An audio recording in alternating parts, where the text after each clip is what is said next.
it does work when you hit it. Hey guys. Hello. Hey!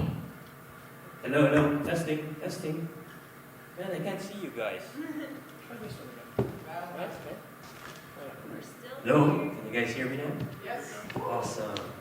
Light's so bright though, I can't see you guys. I Yeah. feel like I'm having a conversation with God. It's just too bright. God, do you have any message for me? So good evening everyone. How are you guys still holding up? You guys having fun? Yeah. Awesome. My name is Jethro Togo. You can call me Jet. I'm a programmer. I came to the US for work about 3 weeks ago. Can you guys understand my English? Yeah. Good, because I don't. Yeah, it's really hard because people have been saying to me, you have a weird accent. Keep on switching accents. Feels like you've been in a lot of places.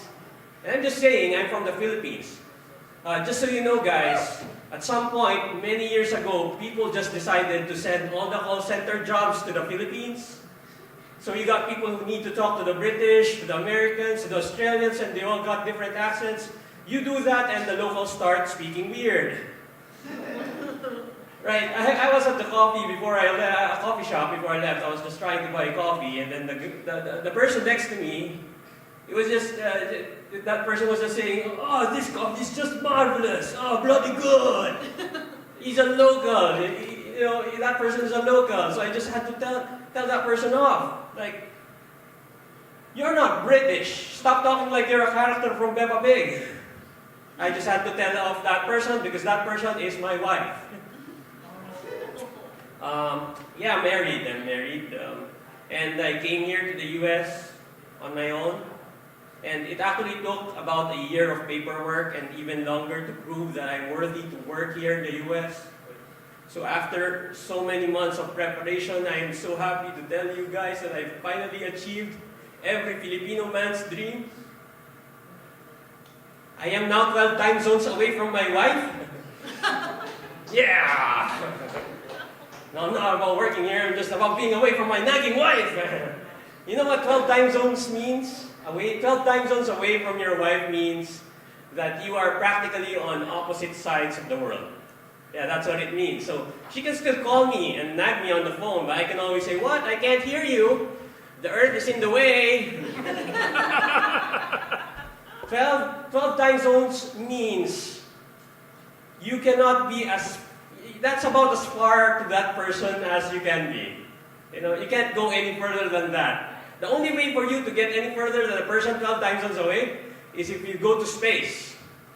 So the moment they start needing Filipino programmers in space, adios, fuckers. Yeah, I love my wife though. Do you have married people here in the crowd tonight? Woo! Married people, make some noise. Hey! That is exactly the sound of married people. Yeah. That half fun, half desperate sound. How long have you been married, sir? 18 years. 18 years. Can you No. give Ski a round of applause for being married for 18 years, he thinks? 13 years. That's just amazing. That's just Time amazing. and I are not good friends. Time is I have been married for about 6 years. And we recently celebrated our wedding anniversary. Woo! Thank you. That's not the reaction of my wife, though. It's true, though, and Ski can attest to this. Every marriage has its up and downs, right? But despite all that, I always say I love my wife. She is my everything. That's a bit literal because our wedding was so expensive. When I paid the suppliers off, she was all that was left. She is literally my everything. At first, this was a joke. Now it's my financial statement. That's why I went to the US for work. My wife, though, I met her in Tinder. really? Yeah. Only problem is, we were already married to each other when we saw each other there. Oh, you cheater! Oh, you cheater! Well, that's compatible, swipe right. I swear that joke is so stupid. My wife loves it, though. One thing about going to the US, though, because I'm from the Philippines, it's tropical country. This is tropical. This is not built for winter. This is about as tropical as it gets. Like right now, if I stand outside, I guarantee you I'll be dead in 30 minutes. And everybody's like realized that, has been telling me. I feel like I'm in the first season of Game of Thrones. Everybody eye me meet here in Minnesota is just saying, oh yeah, winter is coming. Winter is coming. Oh, last winter was so hard, my sweet summer child. It's like a Game of Thrones life now. I'm just not expecting somebody to stab me in the back. That's crazy. And then there's this concept of you guys dressing up to not die.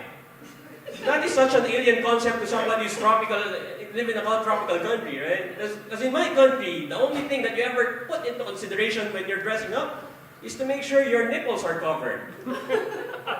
And that's only because I'm going to church. But here, right, you have the concept of layering, right? And everybody's been trying to explain to me, oh, first you have to have that layer for, the sweat, and then to keep the next layer to keep you warm, and then something that will protect you from the wind. That's so alien to me. The only time I ever wear layers in the Philippines, it's when I'm shoplifting. The only layers that I know, first you wear something that you did not buy, then the next layer is something that you also did not buy, and then the next is the dress that you came to the store with. That's pretty much it, right? It's fun though. Me staying here in Minnesota is like, just this story actually. I was brought to Wisconsin my first weekend here. Are there Wisconsinites in the crowd tonight? Kind of is good enough. And then people are saying Wisconsinites drink like fish. I thought it was like an exaggeration of sorts. Oh boy. Started drinking at 1 p.m. It was 11 p.m. We're still drinking. My liver basically filed for resignation that same day. It was just fun. And actually, this is my first open mic in the U.S. And I'm really, really happy that there's a venue here like this one. So please, can we give a round of applause for Ski? Yeah. Thank you very much, Ski, for having a venue like this, supporting transplant aliens like me who can barely speak English. Like that, you guys understand my English, huh? Yeah. That is so awesome. Now I can go back to my accent. I don't have to fake it anymore, huh? The one that you were talking to earlier, that was the call center me. Now this is the true me. Looks like I don't have enough time anymore, so thank you very much. We've been a wonderful crowd. Back here was